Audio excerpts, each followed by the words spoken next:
Hey there, I'm Stephen Romo in for Gadi Schwartz, coming to you from New York. A judge has allowed Trump to move forward with his mass firings of federal workers. As for the ones that remain, the president wants them to work in person. It's like there's a whole big, oh, you can work from home. Nobody's going to work from home. They're going to be going out. They're going to play tennis. They're going to play golf. They're going to do a lot of things. They're not working. We'll also tell you tonight why there's growing animosity between the U.S. and Canada that could spill over onto the ice.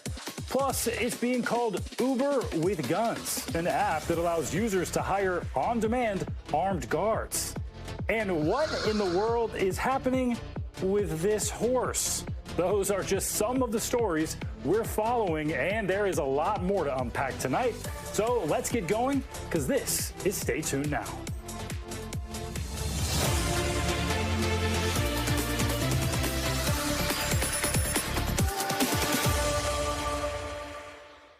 Well, today marks 1 month since President Trump took office for the second time. And as we come on the air tonight, the president reflected on the last month while at the Republican Governors Association dinner in D.C. Take a listen.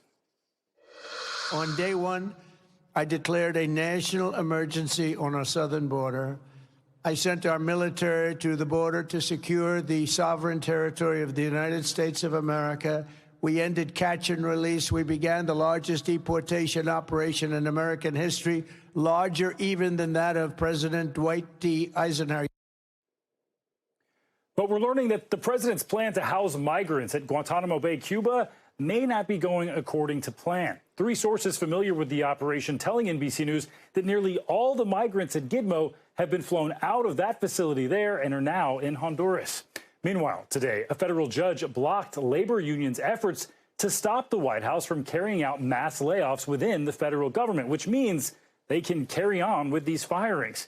And all this comes as the White House prepares to lay off thousands of IRS employees right before tax day. NBC's Peter Alexander has the latest. Tonight at a conservative group's conference, Elon Musk showing off a chainsaw to celebrate his Department of Government Efficiency's efforts to help President Trump slash the federal government. Musk touting plans to return some of the money saved to taxpayers, though that would require the approval of Congress. It's money that's taken away from things that are destructive to the country and from organizations that hate you to you. That's awesome. It comes as White House officials say the Trump administration is now preparing to fire many IRS workers, some likely from cities outside the nation's capital. The Treasury Secretary is studying the matter and feels like 3,500 is a small number, and probably can get bigger. Democrats are urging the White House not to implement those mass layoffs, warning they could have a catastrophic impact on the filing season. IRS workers like Daniel Sharpenberg in Kansas City say taxpayers will suffer the consequences. The work's going to get backed up, and so private citizens are going to be like, the IRS is not doing their job. And it's because we're getting hollowed out. Even one of President Trump's fiercest allies, Fox News host Jesse Waters, just urged the president to rethink the firings after learning a friend, a military veteran, was set to be cut at the Defense Department.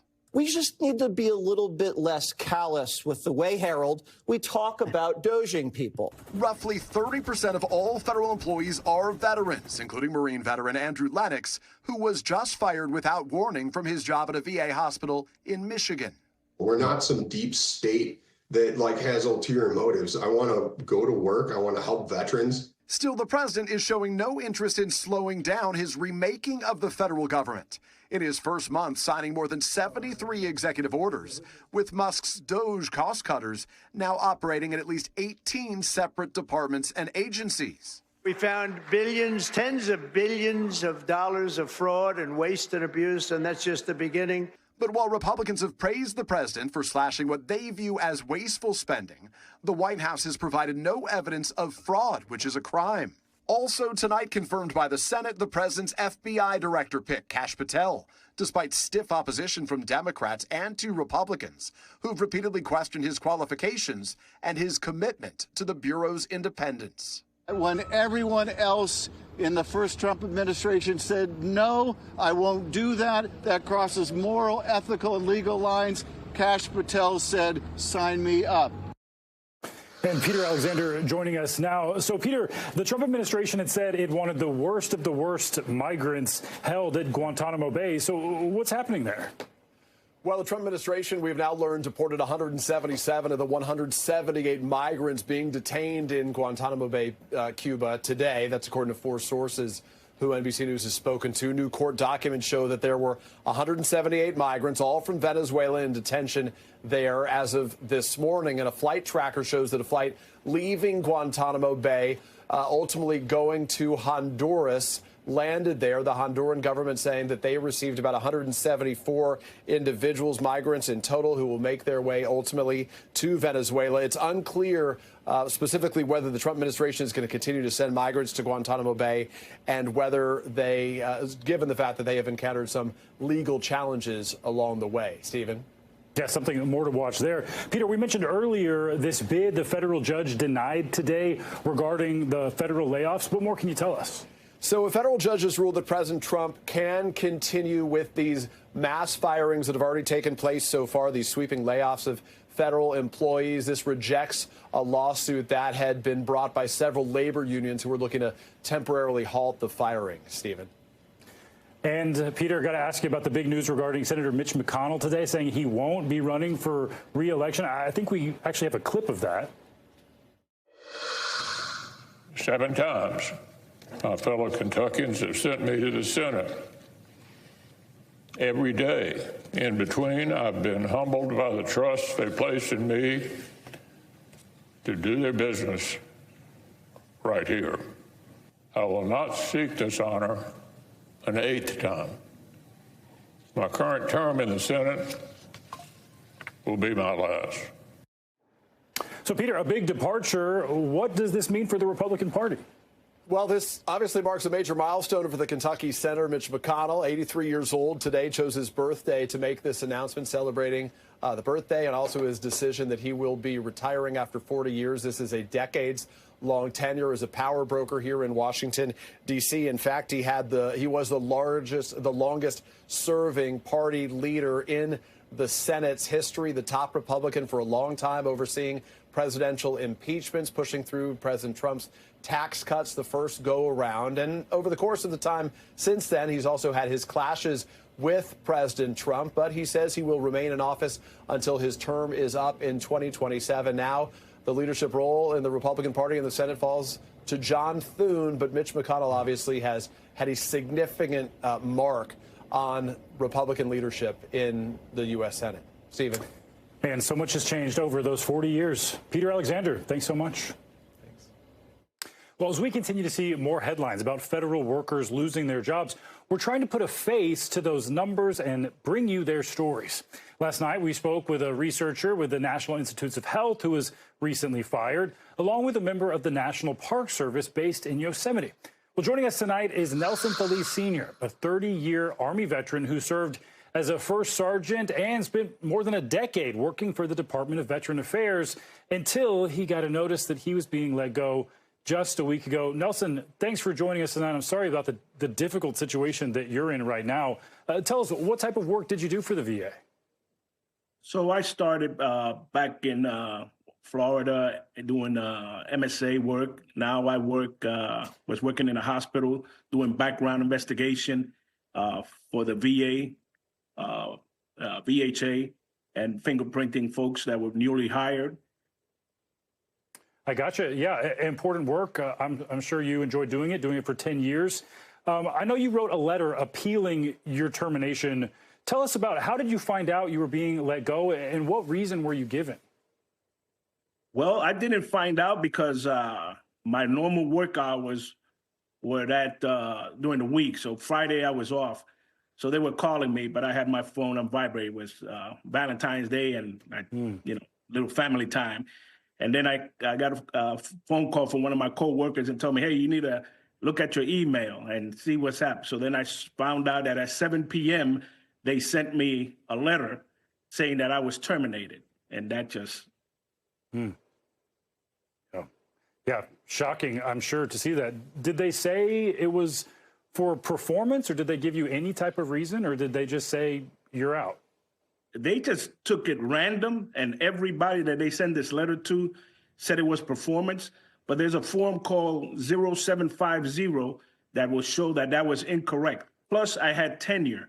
I have 11 years, and in May, I'll have 12 years. So they didn't look at that. So in their letter that said that they were going to keep people that were tenured and were meeting their performance. So they have files to show. So why did they terminate me? We still wondering why. They cancel our accounts, and also we can't get on, but they are, somebody's trying to take care of us. But still, this has created a psychological disruption for one who serves over 30 years as a first sergeant, you know, and 11 years with the VA. I feel betrayed by these actions. Yeah, hopefully we'll be able to hear from you some type of response to that appeal that you made. If you could tell us, what is the effect this is having on your life? I talked to my psychiatrist, and he saw me today, and we talked about this today, and he's like, he's upset too that this is going on. The whole world, I think, is upset, and especially when they don't have the just. I have tenure, and I have that 0750 forms that if they pull them up, you'll see that this shouldn't have happened. Yeah, do you have any sense of how these layoffs and these firings are affecting what the VA is able to do for veterans? No. As a matter of fact, I got coworkers that this is happening too. It happened in my office. We were three of us let go. And, you know, I care for my team. We was working in HR at the VBA, the Veterans Benefit side. And, you know, it's all of a sudden that these letters come out at 7 p.m. that nobody's online. They didn't even give you, I have like 88 days of leave. I have 70 hours of sick time. They just swipe away. We don't do that in HR. We sit with the people we're going to terminate, or they want to resign or something. This is not the way the government works. Wow, it's an email that no one wants to get. We are definitely pulling for you. Nelson Feliz Sr., thanks so much for sharing your story with us tonight. Appreciate it. Thanks for listening. Of course. Well, as the Trump administration pushes ahead with its effort to shrink the federal government, hundreds of people have been laid off from the National Park Service. They're the workers who manage the country's most popular parks and public lands, and these cuts are coming just a few months before the busy summer season. NBC's Morgan Chesky has more. Tonight, from Half Dome to Old Faithful and as far as Gettysburg, growing concerns at national parks after roughly 1,000 federal park employees were laid off. In Yosemite, that means less staff to handle crowds who came to see the iconic firefall during a busy holiday week. I really felt like my world was taken out from underneath me. Oleg Chmura blindsided by his termination letter Friday. I spent a lot of time squeegeeing the toilets, the bathroom floors out. So after one day of me not being there, it's already pretty visually disgusting. The abrupt dismissal of probationary park employees sending shockwaves coast to coast. Stacey Ramsey lost her dream job as a ranger at Arkansas's Buffalo National River. It was so sudden and swift. Didn't have time to prepare myself at all for it. So that made it even more difficult. Here in Yosemite, with uncertainty mounting over staffing levels, officials have already put summer reservations on pause for several popular campgrounds, putting the park's peak summer travel season in potential jeopardy. NBC News spoke with more than a dozen current and former Park Service employees who warned visitors should expect significant impacts due to reduced staffing, from upkeep of trails, campgrounds, and restrooms to longer lines and wait times, and even safety concerns. I'm the only person available to rescue someone, to do CPR, to carry them out from a trail if they got injured. Near Yosemite, Alex Wild was the only certified EMT ranger at Devil's Postpile National Monument. If you're no longer at the park and an emergency happens, then what? Maybe a local county fire department or search and rescue team could respond, and it would take hours. I mean, it could mean life or death for someone who's having an emergency. And tonight, with appeals and a potential class action lawsuit in the works by terminated park employees, the Trump administration defending their actions, saying in part that the president will continue to protect America's abundant natural resources while streamlining federal agencies to better serve the American people. Morgan Chesky reporting. Morgan, thank you. Now to more fallout from the war in the Middle East. Bombs explode in Israel on empty buses near Tel Aviv in what's being called a suspected terrorist attack. No one was hurt, and this happened on the same day we learned some Israelis taken hostage are now coming home in coffins, and that includes a child who was less than 9 months old when he was taken by Hamas in the October 7th attacks. NBC's Hala Garani has more. Tonight, their faces became the symbols of Israel's hostage crisis. Ariel and Kfir Bibas and their mother Cherie, abducted on October 7th, 2023, alive. The boys, 4 years old and just shy of 9 months at the time, today returning home in coffins to their father and Cherie's husband, Yarden Bibas, released earlier this month in a hostage exchange. At Hostage Square in Tel Aviv, it was not a day for celebration.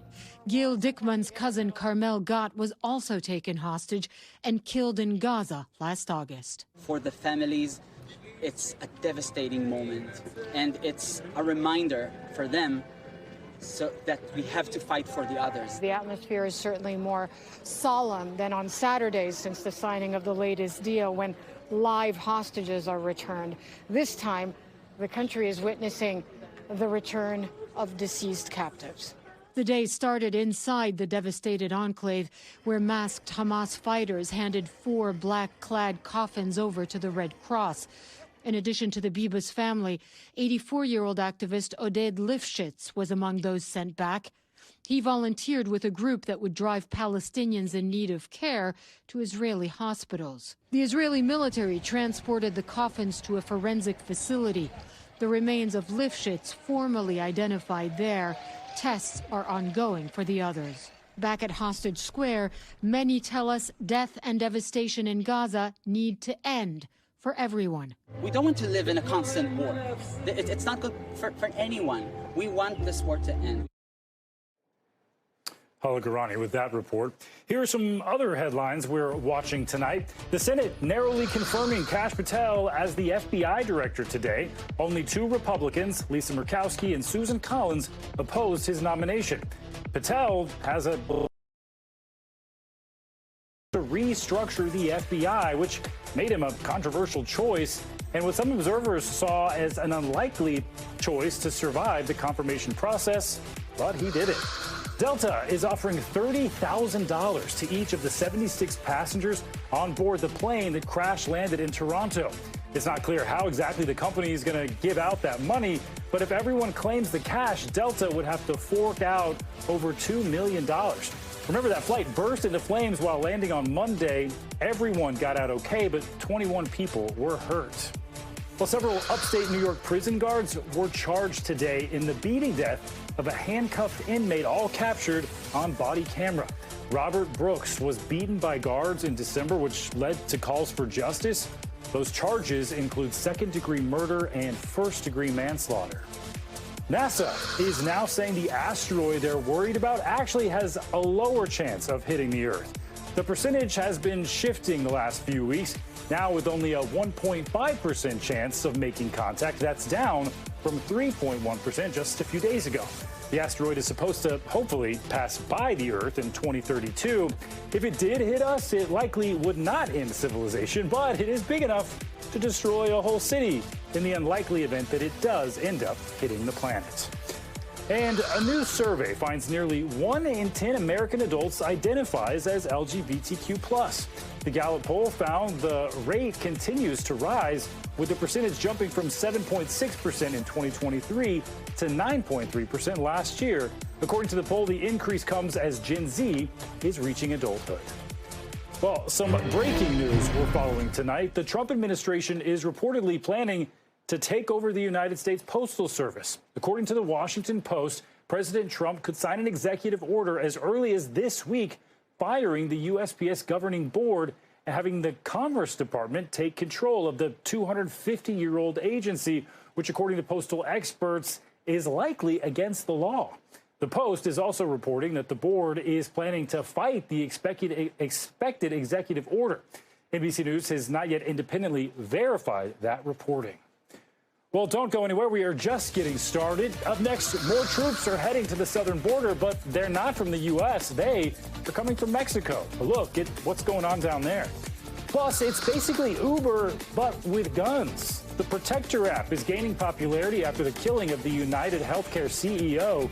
We'll show you how it works and who's using it. Stay tuned.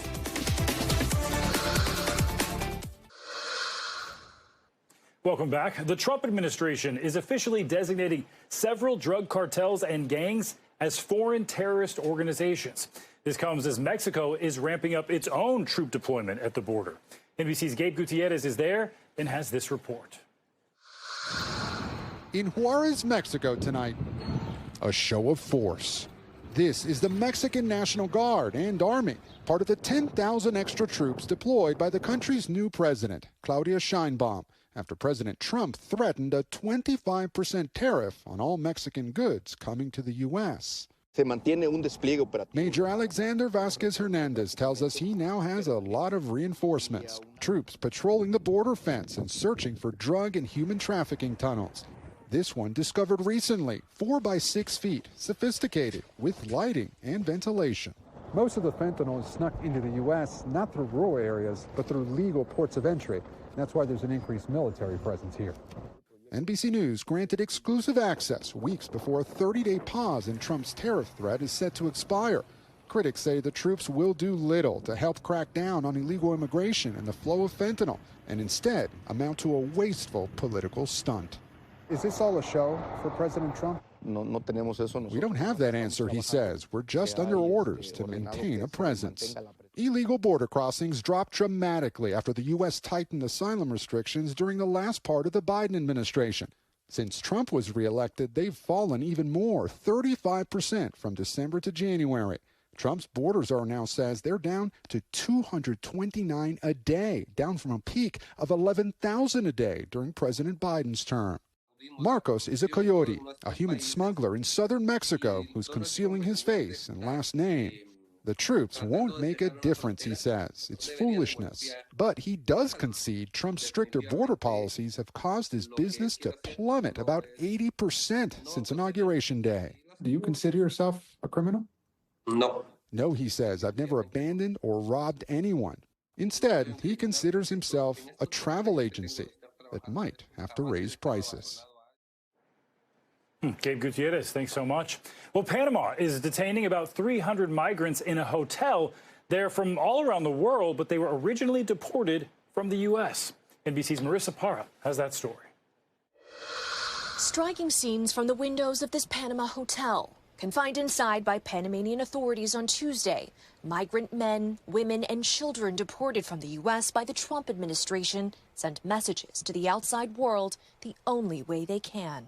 Some using lipstick to write, "Help us," on the glass. 2 women scrawling, "We are not safe in our own country," on papers pressed up against the window. Others resorting to simple gestures with their arms. An immigration attorney for one family says she was not able to speak to her clients inside the hotel. Of the nearly 300 sent there, most are not from Latin America. Instead, they hail primarily from the Middle East and Asia, from countries including China, Iran, and Afghanistan. Estas personas no pueden circular por nuestro país precisamente para garantizar la seguridad y la paz de los ciudadanos panameños. Nosotros le brindamos a ellos todas las atenciones necesarias, médicas, alimenticias, ¿verdad? Y de comodidad. Because many of their home countries will not accept deportation flights from the U.S., the Trump administration using Panama as a bridge country to send them back and paying for the costs of the operation.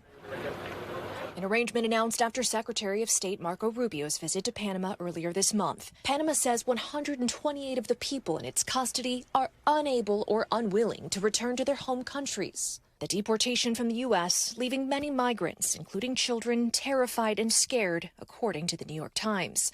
One Iranian woman telling the Times, quote, "Only a miracle can save us," going on to say that her conversion to Christianity in Iran could mean death for her under the country's Sharia law if she returns. Another man quoted in the article, Mr. Wong, saying, quote, "I would rather jump off a plane than go back to China." Panamanian authorities say they're searching for a Chinese woman who escaped from the hotel with help from people outside.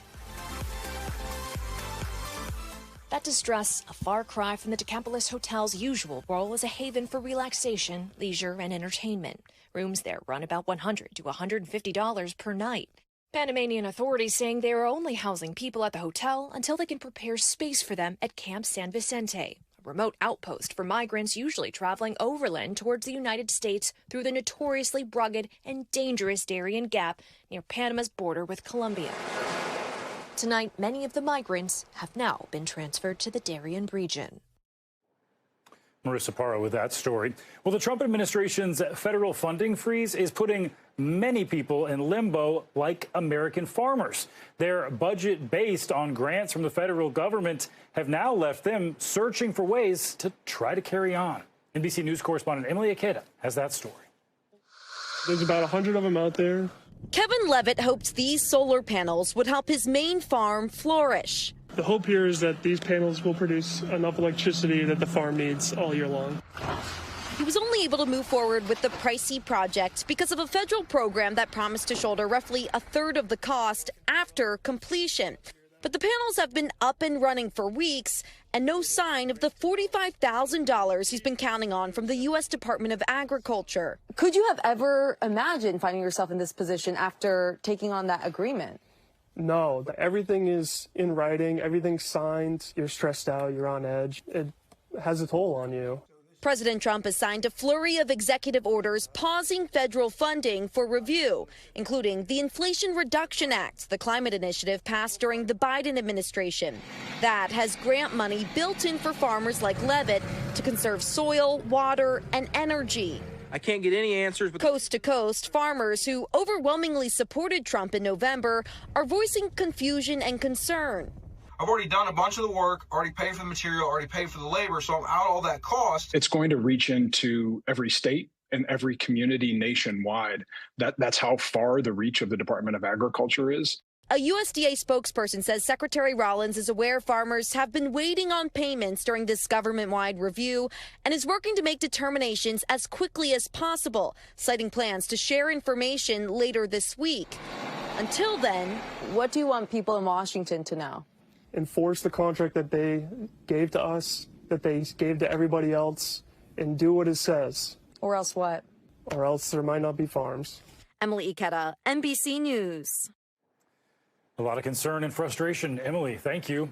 Well, coming up, all you really expect from your car service is maybe a water bottle and a phone charger if you're lucky. But will you pay extra for armed security? Well, apparently plenty of people are. We'll explain that one. But first, you got to see this. Authorities say a horse from Hawaii was getting to know his new surroundings in Orange County when he slipped down an embankment. Scary stuff. Well, to rescue him, firefighters first had to sedate the horse, but then look at that. They were able to lift him up with a helicopter. He is now back on solid ground, stable, and recovering, and we're happy to hear it. We'll be right back.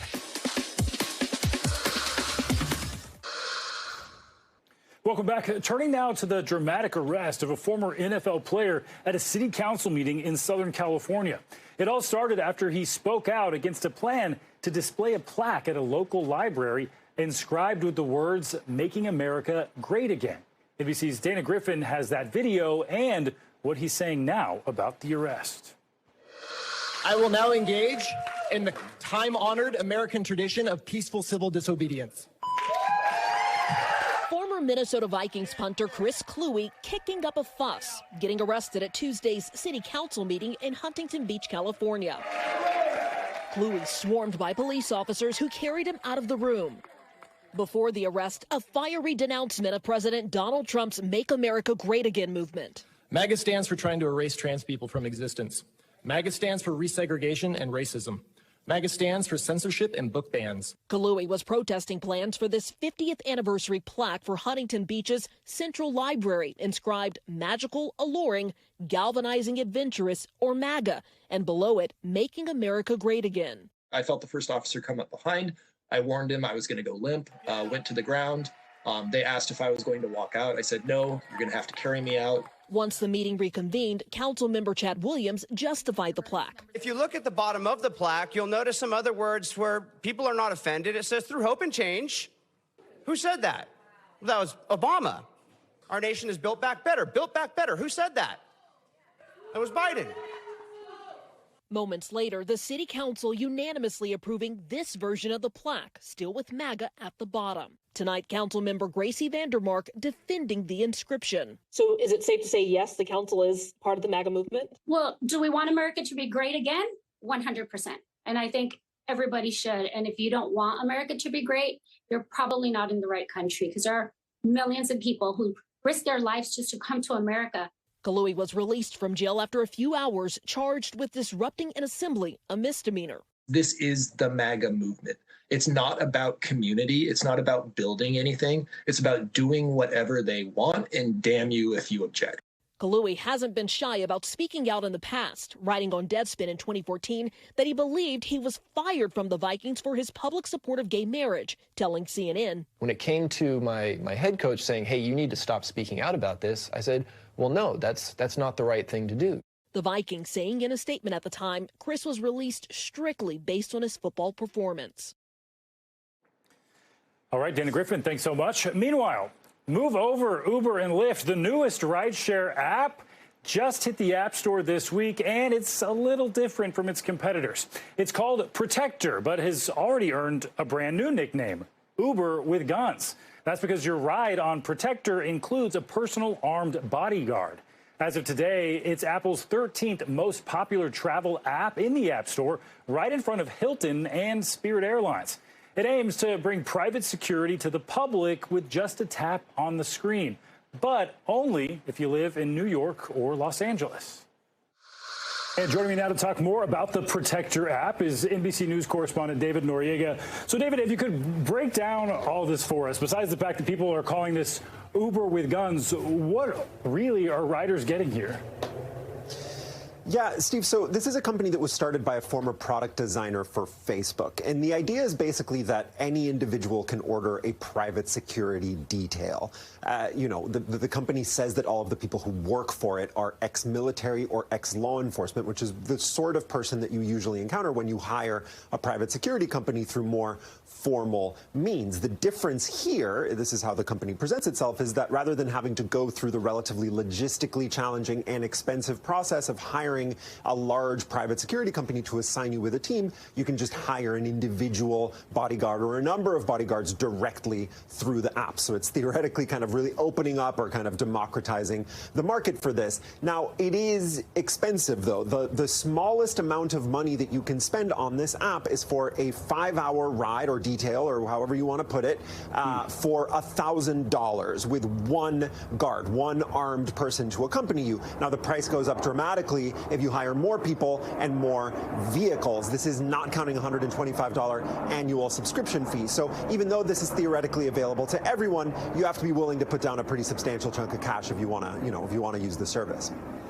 Yeah, that cost seems like it'll really limit the number of people who will want to be using this. There has been a big push on social media, though, for promoting this app. I want to play one of those. It actually revisits the murder of the United Healthcare CEO. Let's listen.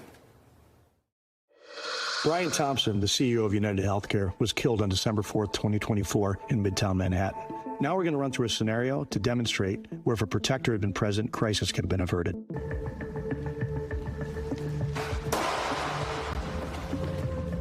In the second scenario, the protector observed the suspect attempting to draw a weapon. I interceded by tapping the weapon and engaging the suspect, eliminating the threat. Now, we've also seen some influencers do some promotional videos, but this one is a bit different, sort of using this murder to try to get more business. What is the goal there?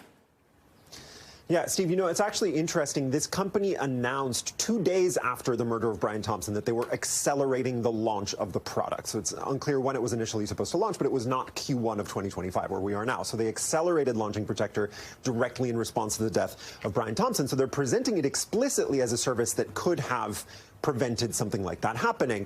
I think some sort of experts in this field are pointing out that that's questionable because a CEO for a major U.S. corporation, if they're going to have security, it's probably going to be hired through their company, which is going to go through established executive security providers, which have said in the aftermath of the Brian Thompson killing that requests for business from big companies have skyrocketed. So again, it's really unclear what market exactly this company is supposed to be serving. You mentioned influencers, right? A lot of the attention on this company right now is coming from from influencers who are posting videos, hiring this service. Those videos are going viral. One thing that's clear is that this service will allow anybody who wants to go out with a sort of visible show of force type security detail for whatever reason that may be, even if that reason is just a TikTok video, they now have the option to do that. Steve? Interesting stuff. All right. David Noriega, thank you. Okay, now to some of the other stories we're following out west. 2 teenage girls are accused of planning a mass casualty attack. This happened at a high school in Houston. They were allegedly planning to use pipe bombs and guns to target students.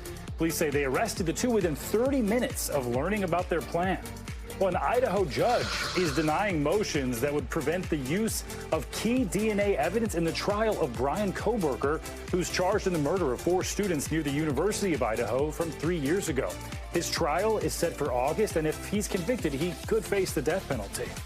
2 hospitals around Denver say they will resume gender-affirming care for minors. This comes after they briefly stopped offering that care to follow President Trump's executive order. Well, Colorado's Attorney General filed a lawsuit to temporarily block that order, which will likely protect these hospitals as they choose to continue offering that care. Well, up next, a volcano spewing lava isn't sending tourists fleeing like you might expect. It's actually doing the opposite. We have those details plus other stories trending from around the world. So stay tuned.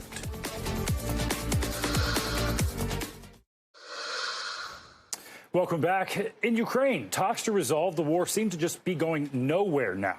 In fact, today, talks about a news conference between President Zelenskyy and Trump's Ukraine envoy were called off amid growing tensions. NBC's chief foreign correspondent Richard Engel has the latest. President Zelenskyy today welcomed President Trump's envoy, retired General Keith Kellogg. Ukraine hopes the visit will change President Trump's opinions on the war with Russia, who started it, and how to end it. But no press conference. It was canceled at the request of the American side, according to a Ukrainian official, apparently to avoid uncomfortable questions about relations between Zelenskyy and Trump. A dictator without elections. President Trump this week falsely called Zelenskyy a dictator and said he started the war with Russia, even though Russia invaded Ukraine. Zelenskyy, in turn, accused Trump of repeating Russian propaganda. National Security Advisor Mike Waltz today called Zelenskyy ungrateful. It's unacceptable. They need to tone it down. Then Zelenskyy did tone it down, posting, "I am grateful to the United States for all the assistance," adding, "What's important is that American strength is felt." But at a school 40 feet below ground to protect children from Russian attacks in the eastern city of Kharkiv, Ukrainians told us they worry about losing their biggest ally. Ukrainian civilians are feeling increasingly abandoned by the United States and cut off more each day. This underground school was built with support from USAID. President Trump put a stop to that. It is all making Ukrainians ask themselves why the United States seems to be turning on them. Olena Svitlichna is one of the administrators. What do you make of what President Trump has been saying about Ukraine? To be honest, we are worried, she said, adding, "Our houses, our cities are ruined, and they say it's our fault. We are being killed, and it's our fault." Richard Engel, NBC News, Kharkiv, Ukraine. All right, let's head to Sicily now, where tourists are flocking to get a peek at the tallest volcano in Europe, which has been erupting all week long. Mount Etna has been spewing tons of lava and volcanic gases, attracting plenty of risk takers and prompting local police to issue safety warnings. NBC News international correspondent Matt Bradley brings us more. Terrifying and beautiful at the same time.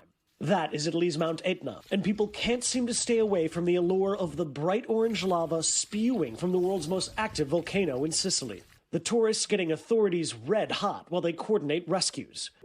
The tallest volcano in Europe has been erupting for centuries, starting up again in February, rippling fiery red lava across the mountain's crater. Drone footage shows cascading plumes of volcanic gas rising. Italy's National Institute of Geophysics and Volcanology is tracking lava as high as 300 meters above sea level. The town below attracting thousands of tourists to get a view of the spectacular sight. But the head of Sicily's regional protection agency telling CNN the influx of people is becoming a safety risk, saying tourists are blocking rescue workers and ambulances from reaching the mountain and hiking up the narrow, snowy roads without a guide. He said this week 8 people were rescued after getting lost for several hours attempting to hike the mountain without any help. We reached out to the department for comment but haven't heard back. Thousands of miles away, a massive eruption from Hawaii's second largest volcano has also been luring visitors. People flocking to the site just to get a glimpse of the fountaining lava erupting on and off since late December. For now, the volcano doesn't seem to be posing a safety risk for the visitors there. But at the snow-capped Bocca Nuova crater back in Italy, a few dozen flights had to be diverted due to the eruptions. Flights have since resumed. Skiers there getting dangerously close to the lava, defying the locals' calls to stay away. Quite a way to heat up the cold weather sport. Matt Bradley, NBC News. Some incredible sights there, Matt. Thank you. All right, let's take a quick look around the world. The former head of Spain's soccer federation has been convicted of sexual assault for forcibly kissing a player on the lips after the team won back in 2023 Women's World Cup. The kiss set off a national scandal and debates about sexism in the sport. The judge said a kiss on the lips is not a normal way to greet someone. His lawyer says he plans to appeal that conviction. Well, the Pope is slightly improving. That's according to the Vatican. The 88-year-old is battling double pneumonia and remains in the hospital, but he is able to take some calls and do paperwork. Many around the world are expressing hope and sending prayers for his recovery. Spanish authorities discovering a suspected drug tunnel linking Morocco and Spain. The tunnel was found in a former factory and hidden by a trapdoor.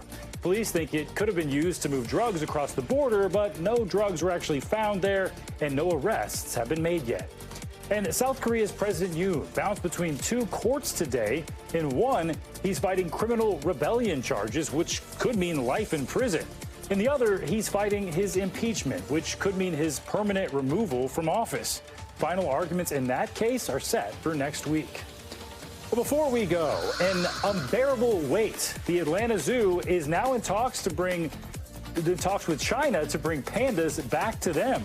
We'll have those details for you coming up next, so stay tuned.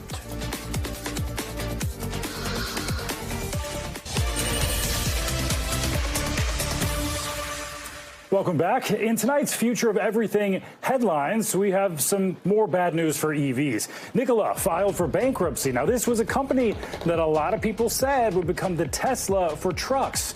In 2020, it was even valued more than Ford at nearly $30 billion. Since then, Nikola's had some scandals, including its CEO being convicted of fraud. The company said it ultimately could not survive the tough EV market. And Reuters has reported that among fired FDA employees were people reviewing Elon Musk's Neuralink. That's his brain implant company that's currently undergoing clinical trials. Reuters said sources said they don't think these people were targeted because of their work on Neuralink, but experts worry about the FDA's ability to review medical devices, including Neuralink. After these firings, the FDA and Musk have not commented about that. Well, it was only a few weeks ago that a pair of giant pandas made their public debut at the Smithsonian National Zoo in Washington, D.C. And now we're learning more pandas could soon be calling the U.S. home. NBC's Ryan Nobles has more on Atlanta's push for pandas of their own.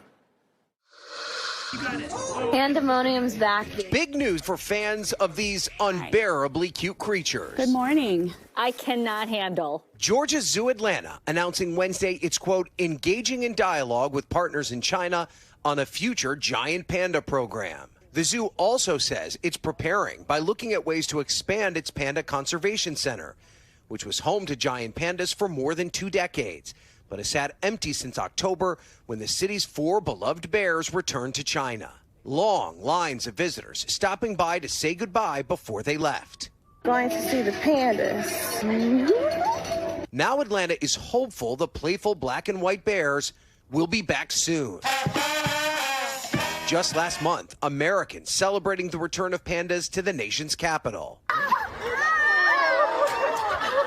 3-year-olds Bao Li and Qing Bao getting a fresh start in fresh snow, the Smithsonian National Zoo's newest residents, drawing big crowds for their public debut, even in the cold winter weather. It feels great to see these pandas again. It's so cool, and I just miss them so much. In 2023, the National Zoo said goodbye to its previous pandas, Mei Zhong, Tian Tian, and Xiao Qizhi, not knowing when or if giant pandas would ever return. But after a $25 million renovation of its own, a new agreement was reached with China to bring the bears back. We're ready to have the people here to fall in love with them like we have. Only 4 U.S. zoos have welcomed pandas with long-term loan agreements from China since so-called panda diplomacy between the two countries started in 1972, after President Richard Nixon's historic visit. These days, just 4 pandas currently live in the U.S., the 2 in D.C. and another pair in San Diego. But no matter where you live, these panda cams are available from both zoos to capture all the cuteness as it happens in real time. Gotta love those panda cams. Ryan Nobles, thank you. And that's going to do it for us tonight. I'm Stephen Romo. We'll see you right back here tomorrow. But until then, stay tuned now.